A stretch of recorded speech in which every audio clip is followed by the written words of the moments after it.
함께 묵도하심으로 11월 30일 월요일 새벽 예배를 하나님께 드리시겠습니다.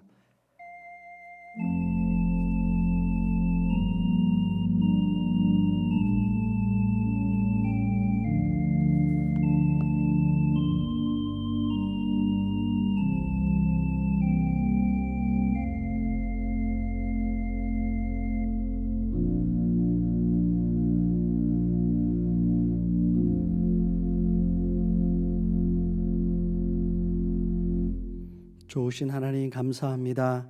이 아침에 저희들 깨워주시고 건강 주시고 하나님 앞에 예배자로 세워주셔서 감사합니다. 이 예배를 드릴 때 하나님이 기뻐 받으실 만한 귀한 예배 드릴 수 있도록 인도하여 주시고 우리의 전심을 다하여 우리의 전인격을 다하여 하나님 앞에 예배 드리게 하시고 친히 말씀하시는 하나님의 음성을 들을 수 있는 귀한 시간으로 인도하여 주시옵소서. 한 주간 삶을 또 시작합니다. 우리에게 살 수 있도록 은혜를 주신 하나님의 은혜에 감사하며 한 주간의 삶을 통하여 하나님의 기쁨이 될 수 있도록 우리 한 사람 한 사람 인도하여 주시옵소서. 감사하며 의지하며 걸어가신 예수 그리스도의 이름으로 기도합니다. 아멘. 우리 다 같이 찬송가 212장 함께 부르시겠습니다.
갈 길을 잃은 우리를 잘 인도하게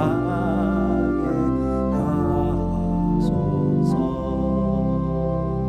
구주의 귀한 인내를 깨달아게 하시고 굳건한 믿음 주셔서 늘 승리하게 하소서. 장래 영광 비추사 소망이 되게 하시며 구주와 함께 살면서 참 평강 얻게 하소서.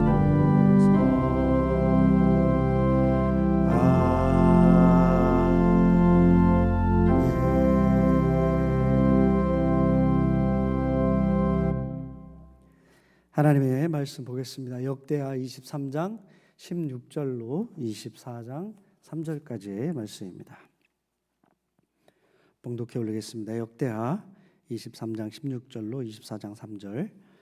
여호야다가 자기와 모든 백성과 왕 사이에 언약을 세워 여호와의 백성이 되리라 한지라. 온 국민이 바알의 신당으로 가서 그 신당을 부수고 그의 제단들과 형상들을 깨뜨리고 그 제단 앞에서 바알의 제사장 mat단을 죽이니라. 여호야다가 여호와의 전에 직원들을 세워 레위 제사장의 수하에 맡기니 이들은 다윗이 전에 그들의 반열을 나누어서 여호와의 전에서 모세의 율법에 기록한 대로 여호와께 번제를 드리며 다윗이 정한 규례대로 즐거이 부르고 노래하게 하였던 자들이더라. 또 문지기를 여호와의 전 여러 문에 두어 무슨 일에든지 부정한 모든 자는 들어오지 못하게 하고 백부장들과 존귀한 자들과 백성의 방백들과 그 땅의 모든 백성을 거느리고 왕을 인도하여 여호와의 전에서 내려와 윗문으로부터 왕궁에 이르러 왕을 나라 보좌에 앉히매 그 땅의 모든 백성이 즐거워하고 성중이 평온하더라. 아달랴를 무리가 칼로 죽였었더라. 요아스가 왕위에 오를 때 나이가 7세라 예루살렘에서 40년 동안 다스리니라. 그의 어머니의 이름은 시비아요 부엘사바 사람이더라. 제사장 여호야다가 세상에 사는 모든 날에 요아스가 여호와 보시기에 정직하게 행하였으며 여호야다가 그를 두 아내에게 장가들게 하였더니 자녀를 낳았더라. 하나님의 말씀입니다. 역대하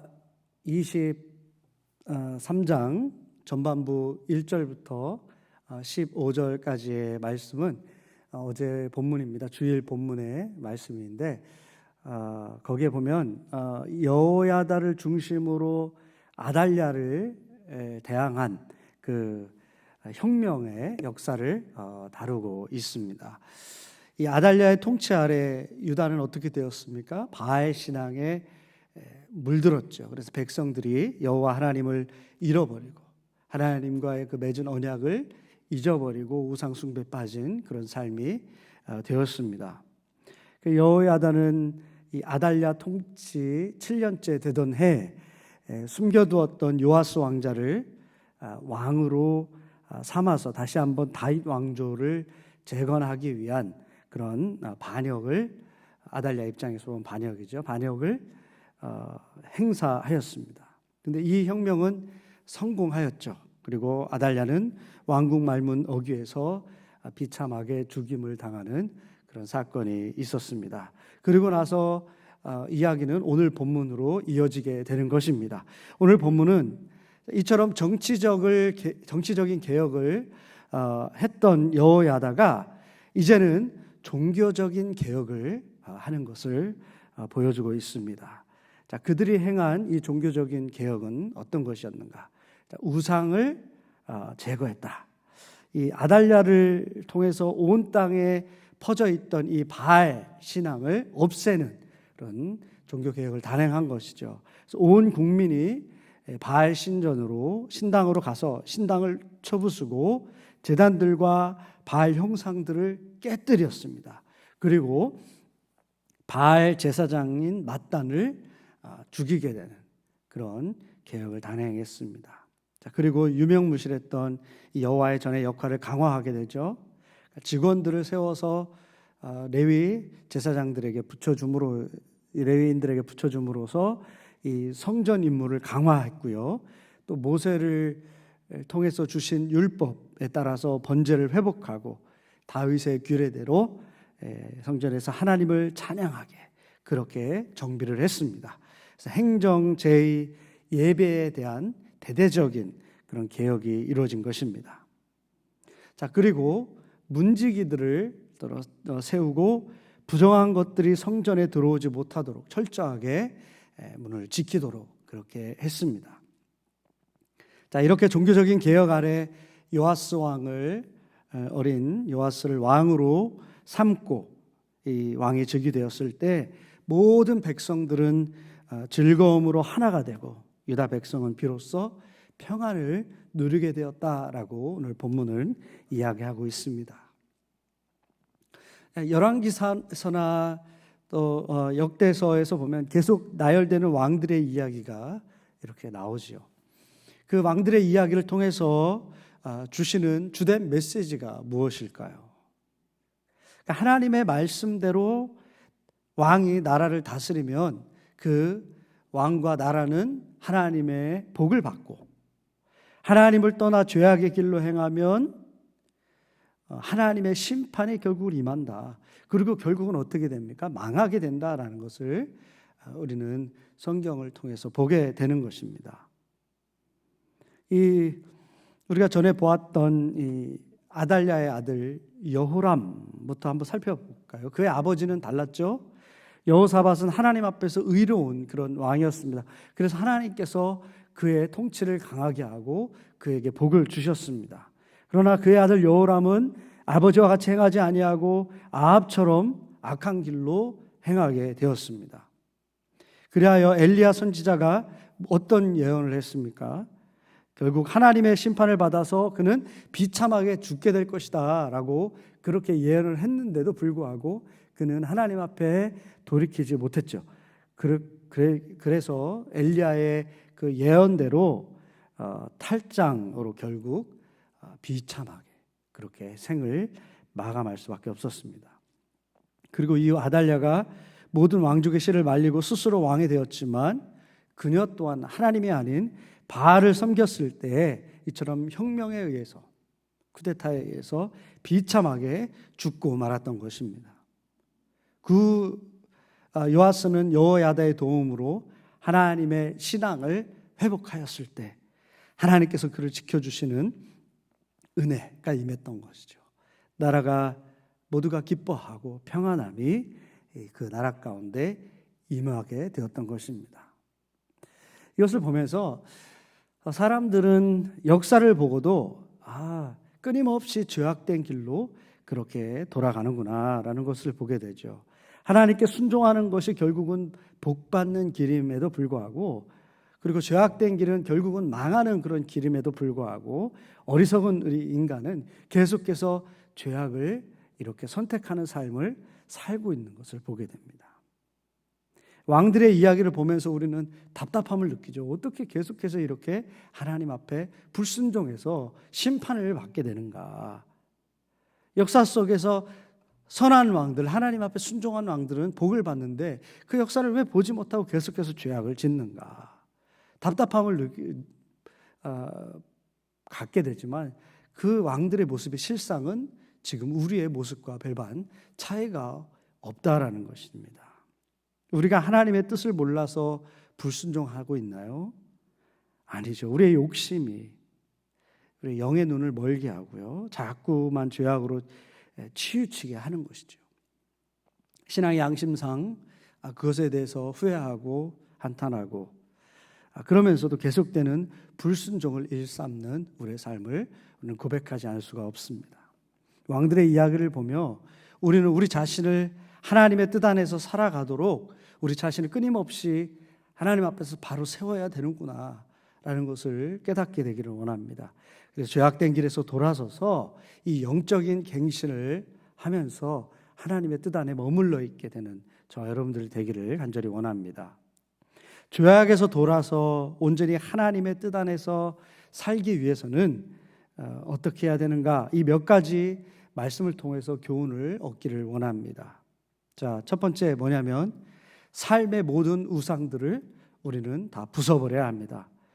자, 유다 사람들에게 종교개혁에서 첫 번째로 해야 했던 일이 무엇이었습니까? 바로 그들 삶에 깊숙이 들어와 있던 그 바알 신앙, 즉 우상을 없애는 일이었습니다. 자, 온 국민들이 어떻게 했다고 그랬어요? 바알 신당으로 가서 그 신당을 부숴버렸습니다. 제단, 형상들을 부숴버렸습니다. 더 이상 그것들이 그들의 삶에 영향력을 발휘하지 못하도록 철저하게 우상을 없애버린 것입니다. 자, 우리들도 온전한 하나님의 사람으로 살아가기 위해서는 우리 삶에 깊이 박혀있는 이 우상들을 없애야 합니다. 그래야 진정한 영적 갱신을 할 수가 있는 것입니다. 그런데 우상은 무엇인가요? 하나님이 아닌 다른 것들을 삶의 중심에 놓고 하나님보다 더 사랑하는 것이 있을 때 그것이 우리에게 우상이 되는 것입니다. 지금 이렇게 우리 하나님 앞에 예배드리고 있는 우리들은 어떤 형상을 만들어 놓아서, 그죠? 바알 신앙이나 아세라 복상처럼 그런 신상이나 어떤 형상을 만들어서 그것에 경배하고 예배하는 그런 우상 숭배하는 사람은 한 명도 없을 것입니다. 자, 그렇다고 해서 우리가 모두 우상 숭배에서 자유로워질 수가 있을까요? 골로새서 3장 5절은 이렇게 말씀하고 있습니다. 그러므로 땅에 있는 지체를 죽이라. 곧 음란과 부정과 사욕과 악한 정욕과 탐심이니 탐심은 우상 숭배니라. 자, 이 말씀에서 강조하고 있는 것이 무엇입니까? 세속적인 탐심에서 오는 육신의 정욕에 사로잡혀 있는 그 삶, 그 마음, 그 모두가 우상 숭배라는 것입니다.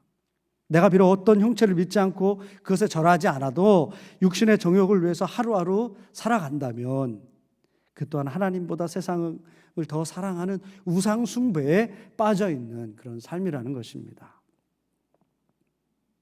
여러분, 우리의 연약한 육신은요, 누가 가르쳐 주지 않아도 육신의 정욕과 안목의 정욕, 이생의 자랑에 자꾸자꾸 치우치게 되어 있습니다. 무엇을 보면 합니까? 갓난아기도 태어나자마자 누가 가르쳐 주지 않아도 어떻게 해요? 다 손에 쥐는 것은 다 자기 입으로 들어가려고 합니다. 어른들은 다릅니까? 물론 표현 방식에서는 성숙해졌을지 모르지만 다 자기중심적으로 살려는 본성이 있습니다. 그것이 욕심이 되고 욕심이 장성하여서 죄를 낳습니다. 그리고 죄가 죽음에 이르게 하는 것입니다. 모두가 다 이처럼 이생의 욕심에 치우친 삶을 살아가는 것입니다. 그래서 우리는 늘 중심을 하나님께 두며 하나님의 말씀에 우리 마음과 행위를 비춰보고 순종하는 삶을 살아야 하는 것입니다. 하나님께서 우리에게 이 성경의 말씀을 왜 주셨겠어요? 늘 보면서 그 말씀에 우리의 본성을 거슬러서 하나님 말씀에 순종하라라고 우리에게 주신 줄 믿습니다. 우리의 삶에 뿌리 박혀 있는 우상은 무엇인지 그것들을 완전히 우리의 마음에서 비워내고 하나님께서 통치하시도록 내어드리는 우리 모두가 되어야 될 줄 믿습니다. 그렇게 되시기를 간절히 원합니다. 그리고 영적 갱신을 위해서 예배를 회복해야 합니다. 이 영적 갱신은 이 예배 회복에 달려있다라고 말씀드려도 과언이 아닙니다. 하나님과 인간의 관계는 예배로 이어질 때 진정한 의미가 있습니다. 왜냐하면 하나님께서 인간을 창조하신 목적이 뭐라고 했어요? 이사야서 43장 21절에 하나님께서 인간을 창조하신 목적이 하나님을 찬양하기 위해서다. 즉 하나님을 예배하기 위해서다라고 그렇게 목적을 분명히 밝히고 있습니다. 신앙생활에서 가장 은혜가 되고 감격이 되고 영이 즐거워서 세상이 줄 수 없는 그 기쁨을 누릴 때가 언제인가요? 뭐 성도끼리 교제할 때인가요? 아닙니다. 여러 가지 사역에 동참하며 내가 열심히 사역을 감당할 때일까요? 아닙니다. 그것보다 먼저 바로 예배 속에서 하나님의 임재 가운데 나아갈 때, 하나님을 경험할 때, 그때가 진정으로 이 우리의 영적인 감격, 우리의 영이 즐거워하는 그런 것들을 경험하게 되는 것입니다.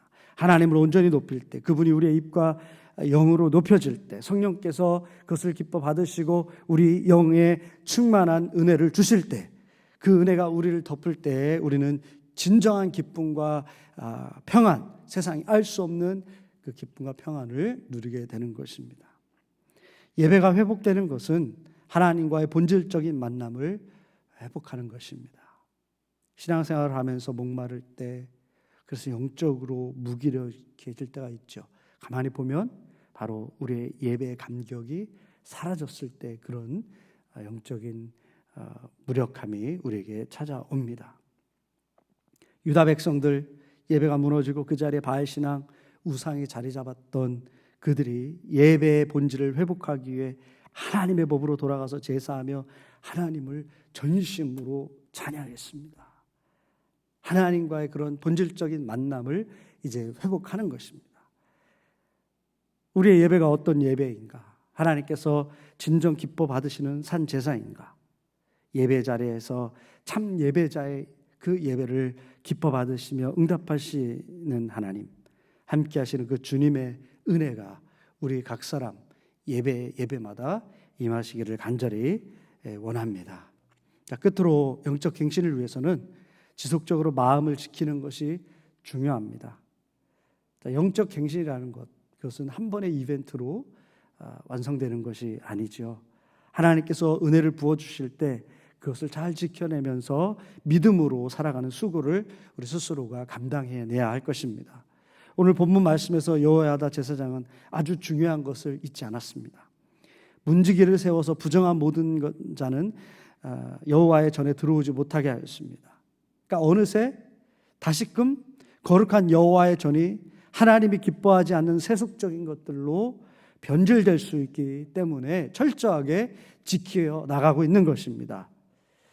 여러분, 예수 그리스도의 십자가의 은혜로 이제 우리 각 사람은 하나님의 거룩한 전이 되었습니다. 하나님이 함께 하시는 그런 거룩한 곳이 되었기 때문입니다. 하나님의 이 거룩한 전이 거룩함을 잃어버리지 않게 하기 위해서는 우리는 우리의 몸과 마음을 잘 지켜내야 될 줄 믿습니다. 어떤 유혹이 오지 않는가? 어떤 죄악의 도전이 있지는 않는가? 우리 마음을 우선 지켜야 합니다. 작은 틈도 주지 말아야 합니다. 다 잘 아시지만 처음이 어렵지. 한번 틈을 내주면 그 틈은 너무너무 커지고 죄악된 삶이 일상화가 되기 마련인 것입니다. 죄의 유혹은 아주 작은 것으로부터 시작됨을 우리는 기억해야 합니다. 마음의 심주를 굳게 하고 타협하지 않는 그런 우리 모두가 되기를 간절히 원합니다. 영적 갱신, 하나님과 친밀한 그런 동행하는 삶을 우리 모두가 살기를 원합니다. 오늘 하루 주님 뜻대로 그렇게 사시어서 주님의 기쁨이 되는 저와 여러분들 다 되시기를 우리 주 예수 그리스도의 이름으로 간절히 축원합니다. 아멘. 우리 말씀을 기억하면서 묵상의 시간을 갖겠습니다. 우리 함께 말씀을 기억하기를 원합니다. 아주 작은 것에서 하나님 앞에 우리의 중심을 온전히 드리며 하나님 기뻐하는 예배자로 서기를 원합니다. 모든 마음의 우상, 하나님보다 더 사랑하는 것이 있다면 다 내려놓기를 원합니다. 주님, 살아계신 하나님 앞에 예배 드릴 때마다 예배의 감격이 살아나게 하시고 예배가 회복되게 하여 주시옵소서. 우리 마음을 지켜주시옵소서.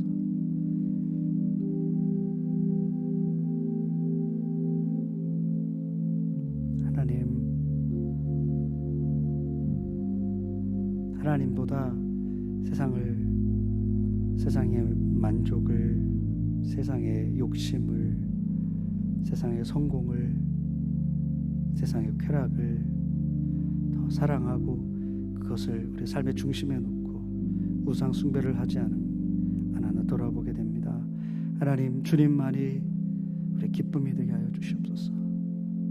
우리 예배가 회복되게 하시고 우리 마음을 은혜 가운데 온전히 붙들어서 거룩하게 지켜나가는, 그래서 하나님께서 기뻐 거주하시는 귀한 성전이 될 수 있도록 우리 한 사람 한 사람 인도하여 주시옵소서. 이제는 우리 주 예수 그리스도의 은혜와 하늘아버지의 놀라우신 사랑과 성령의 감화 감동 역사 충만하심이 오늘도 하나님의 거룩한 성전으로 주님의 뜻대로 살아가기로 결단하고 나아가는 우리 성도님들 머리 위에 이제부터 영원토록 함께하여 주시기를 간절히 축원합니다. 아멘.